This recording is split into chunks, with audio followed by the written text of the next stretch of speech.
An irresistible offer is not a special offer. A special offer, it is not the biggest sale ever. It is not 20% off. It's not buy one, get one free. Those are what I call, what? Special offers. They're not irresistible offers. They are campaigns, they are promotions, they are special offers. They're not irresistible offer. That's not what it is.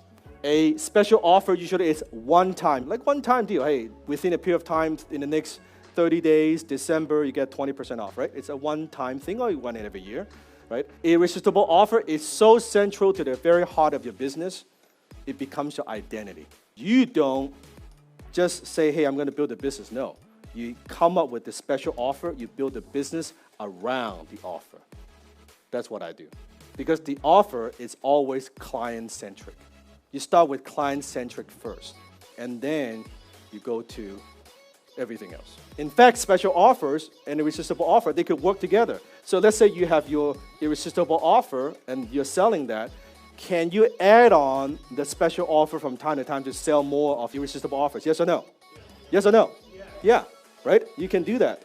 You can work together. They work very well. But special offers are easy to create when you already have your irresistible offer. What most people do is they don't have an irresistible offer, and they attempt to sell more with special offers. The offer is not compelling, but maybe I can discount a lot. I can bring people in, but the thing is not compelling. You put lipstick on a pig, it's still a pig. Let's change that first, and then you can add gasoline to the fire. An irresistible offer is not statement of bragging rights, right? It's not like, hey, we have been in business for X amount of years, no one gives a shit. It gives you a little bit of credibility, but you can use that in your messaging, maybe on your website, but that's not what gets people to buy. It helps so little. We provide the best customer service. How many have seen ads like that before? We provide the best customer service. How do they know?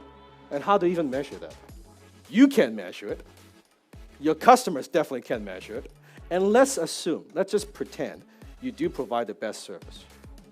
How would they know until they transact with you? So all the risk is on your prospects' shoulders. You're asking them to, hey, take a leap of faith and trust. Doesn't work. We have the best features. Again, how do we know? How do I know it's a prospect until I've given you money? I won't know. It's not what it is. It's not bragging rights. Also, it's not a benefit statement either. A benefit statement only answers the question, what's in it for me, right? If you talk about a benefit, it's what's in it for me. So a feature, it's what it does. A benefit is what it's going to do for me. That's not an irresistible offer. The reason, if you lead with just what's in it for me, the current marketplace where we are in right now, that doesn't work because leading with a benefit, it would capture your prospect's interests, your target's interests, but that interest is almost tempered with skepticism. What's the catch?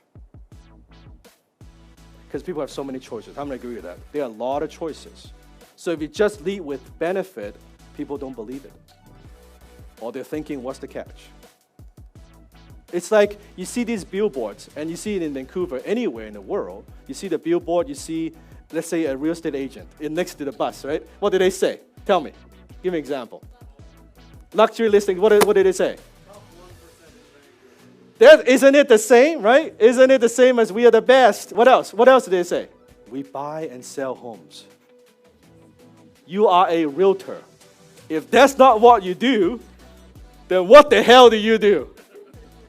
It's like, can you imagine if you're single, you go on a date, and your qualifier, here's why you should date me, I'm a man. Are you sure? It's like, I do financial planning. Yeah, you're a financial planner, right? Same thing as if you're a coach. If you say, oh, I'm a coach. Yeah, you're a coach, so you do coaching.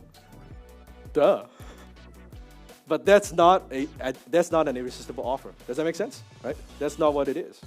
So an irresistible offer answers 5 questions. Number 1, what is it? Plain and simple. What is it? Is it a service? Is it a program? Is it a product? What is it? Start with this, so people are not confused. Remember, confused mind doesn't buy. Start with, hey, what is it? Number 2, how will it help me? That's the what's in it for me. How will it help me? Number 3, why should I believe you? So now we're communicating, hey, what is this thing? How's it going to help me? And why should I believe you? And there are many ways to address this part. Why should I believe you, right? And number 4, how much is it? Do people want to know how much is it? Yeah, you bet. People don't want how much it is. One of the things that I do very differently when we are talking, when closing high ticket, most people in sales, they like to wait till the very end to talk about money. They show all the features and benefits and everything else, and it's like at the very, very end, they're like, well, to do all this stuff, it's going to cost this much. The way that I'll teach you, you talk about money up front. If I know in the first 5 minutes of the phone call, they're not qualified, why would I spend another 55 minutes? I talk about money up front. I qualify them on the budget up front, which is the opposite of what everybody else does. So I say, this is how much we charge. Does it fit your budget? Well, it doesn't. Well, we're not going to do business. I'm not going to send you a proposal. I ain't going to do unless they tell me, okay, no, we can make this work. This fits our budget. Okay, then we talk about everything else. Is that clear? Yeah. Number 5, why is it relevant? Put in the chat, why is it relevant? How is this different from how will it help me? Why is it relevant versus how it will help me? Because there's a distinction. How will it help me? It's about them. How is it relevant? It's about the market, the trend, big environment. As an example, we used to do marketing through fax machine. And remember fax machine, right? So fax, what does it do, right? You send a document to people and they would get like, I remember those, right? We know what's in it for them, but is it relevant? No. So it's not relevant anymore because we have instant messaging. So something could be, hey, here's the benefit, but if people don't see, hey, but is it relevant right now? It's like cassette tapes. I still have a cassette tape players at home because I have I have a big library. I can play tapes I had collected, but most people, if you say, hey, I'm going to sell you some cassette tapes, they're like, right? I still have people selling like even programs, like sending people DVDs and stuff like that. People don't have DVD players, man. What the heck is going on? It's not relevant. With me, yes? Why is it relevant?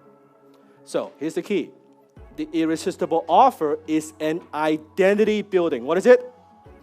Central to your product, your service, your company, where the believable return. Key, believable. It needs to be believable. That, hey, you know what? I think I could get that return. And return on investment, ROI. Return on investment, it doesn't always have to be money related. It could be time, result. But what am I going to get? It's communicated so clearly and efficiently. That's immediately. Those are the 3 keywords I underline. Clearly, efficiently, and immediately apparent to your prospects. You would be a fool to pass it up. So if it's not clear, it's not irresistible. If it's not efficient, it's not irresistible. If it's not apparent, it's not irresistible. If it doesn't have a believable result, it's not irresistible. And if it's not central to what you do, it's not irresistible. Think about that. You see how it's very different from a special offer? And look, this has nothing to do with your product and service.